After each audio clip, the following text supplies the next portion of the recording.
As far as common errors committed by Muslims in the month of Ramadan, that is indulging in prohibited acts, the most common is, though these acts are prohibited for a Muslim, irrespective whether it's a month of Ramadan or non-Ramadan, but specifically we should be more careful. We should be careful trying to avoid these acts throughout our life, but in Ramadan we should be more careful.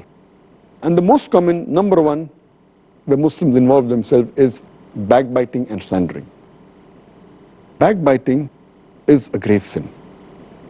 And Allah says in the Quran, in Surah Hujurat, chapter 49, verse number 12, that those who backbite, they are people who eat the dead meat of their own brother. So backbiting and slandering is one of the gravest sins.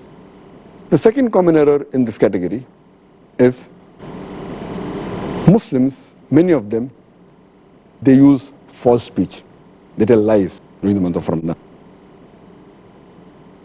The third is they use abusive language, which is contrary to the spirit of Islam and of Ramadan.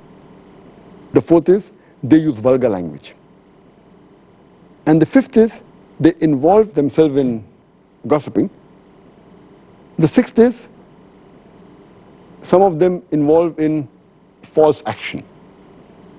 The seventh is many of the Muslims, to kill time, they listen to music and un-Islamic songs, which is totally prohibited in Islam. The eighth common error is many of the Muslims, to kill time, they watch un-Islamic television programs and un-Islamic movies.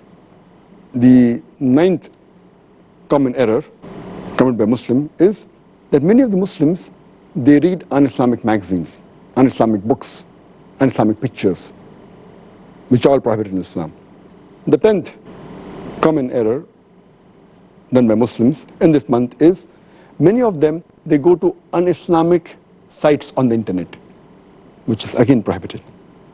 The 11th common error is that they spend excessively and they commit extravagance. And the 12th is there is a lot of wastage of food. So this was in brief regarding the list of mistakes done by Muslims commonly in the third category. That is, indulging in acts which are prohibited and neglecting acts which are farz in Islam.